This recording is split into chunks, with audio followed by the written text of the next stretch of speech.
Сегодня 1 января 2024 года. И начнем мы этот день и этот год с небольшого путешествия. Из Касабланки мы отправимся в столицу Марокко, город Рабат. Поедем на машине. Здесь ехать около 100 километров.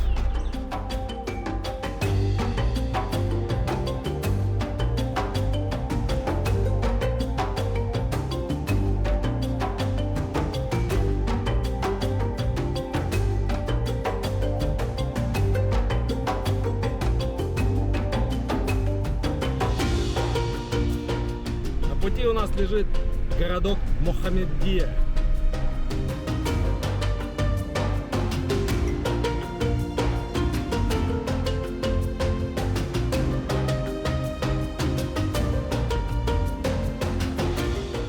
Прокатимся по местному автобану.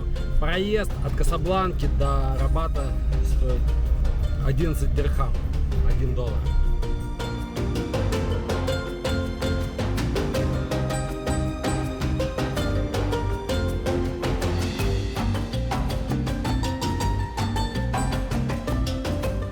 В самом сердце Марокко, на берегу Атлантического океана, расположена столица государства Рабат.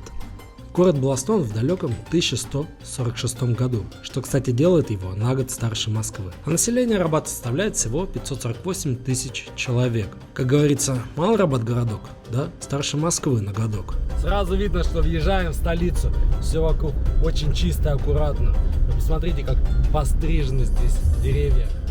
Первоначально город назывался Рибат-эль-Фатух, что в переводе означает «лагерь победы». В сентябре 2021 года случилось неслыханное. Впервые в истории мэром Рабата стала женщина, 52-летняя Асмар Хлалу, которая является журналистом и политиком в одном лице. Итак, спустя час дороги мы в Рабате, в столице Марокко. И начнем мы наше путешествие с посещения мавзолея Мухаммеда V. Мухаммед V играл ключевую роль в движении за независимость Марокко, известно также как Революция короля и народа.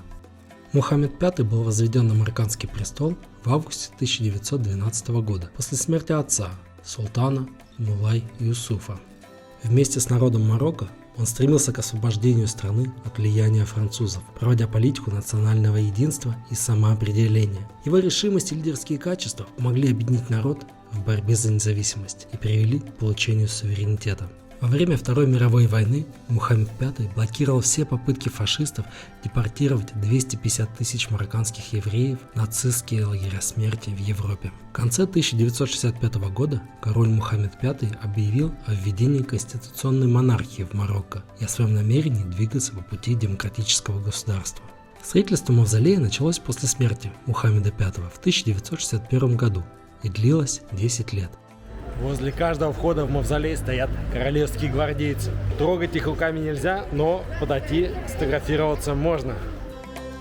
Мавзолей был возведен по проекту вьетнамского архитектора Во Туана. Кстати, прототипом послужила усыпальница Наполеона в Париже.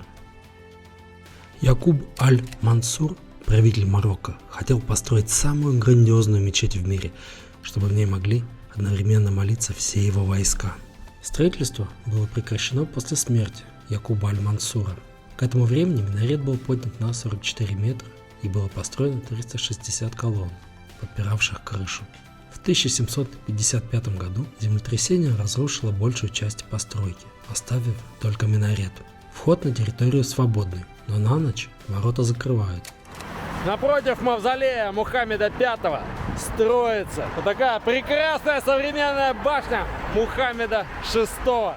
Башня Мухаммеда VI является самым высоким зданием в Африке, достигая высоты в 250 метров, что позволяет увидеть ее на расстоянии 50 километров. Здание общей площадью 102 800 квадратных метров представляет собой башню, установленную на подиуме. Внутри на 55 этажах размещены роскошный отель, офисы, элитные апартаменты и смотровая площадка.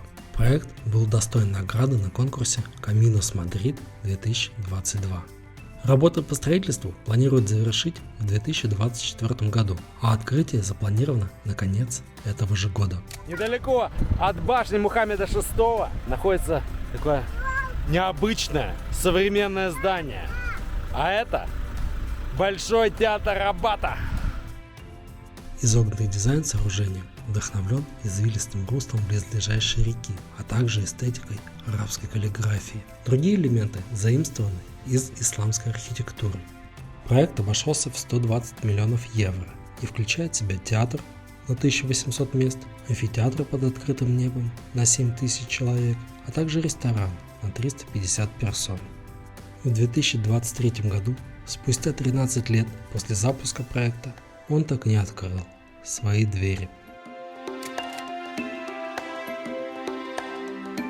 А сейчас мы поедем к главной достопримечательности города Рабат, крепости Касба Удая.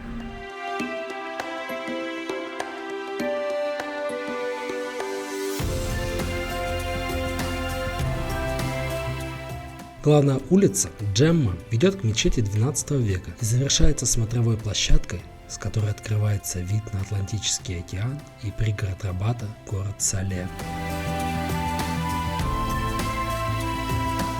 На набережной, рядом с маяком, есть отличное место, где можно полюбоваться буйством волн.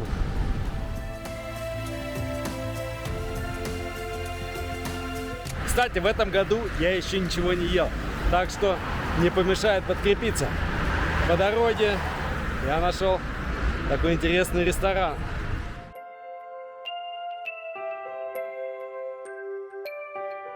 Первый завтрак в 2024 году у нас будет проходить с видом на Атлантический океан и с видом на местное кладбище.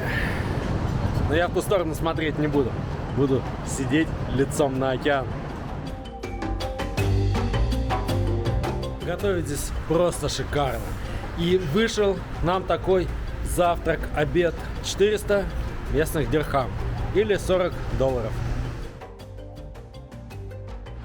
Мы подкрепились, теперь смело можно идти брать крепость. Осталось еще метров 200. Касаба Удая – главная крепость Рабата, расположена на берегу Атлантического океана. Крепость была названа в честь племени Удая, проживавшего в этих землях задолго до прихода арабов. Итак, мы у стен крепости. Ну что, заглянем, что внутри. Вход в крепость абсолютно бесплатный, но местные пытаются навязать услуги гида. Не покупайтесь на это. Всю крепость можно обойти за 15-20 минут, а историю ее лучше почитать в интернете. Рядом с входом в крепость находится картинная галерея.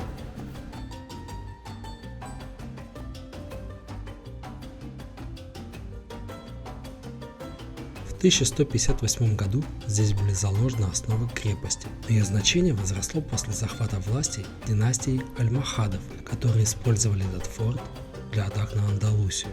На сегодняшний день автономное сообщество Испании со столицей в Севилье. Сейчас прогуляемся по узеньким улочкам крепости. Почувствуем колорит местного быта. Стены домов покрашены в белый и синий цвет. По одной из легенд, стены красили евреи, населявшие эту местность, поскольку синий цвет для евреев является священным. Второй вариант, более прозаичный. Синий цвет служил для отпугивания москитов. На центральной улице крепости продается множество сувениров, сладостей, масло органа, местное, кстати. В конце центральной улицы крепости мы попадаем на смотровую площадку.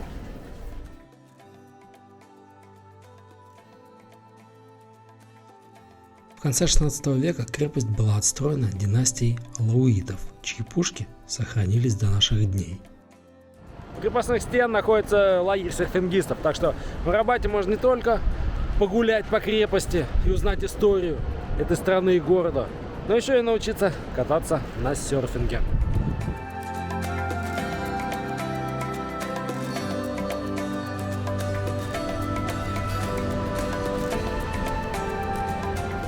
По дороге из крепости к машине я загляну еще на один маленький маяк. Здесь просто очень красиво плещутся волны. Кстати, здесь же располагается и серф-лагерь.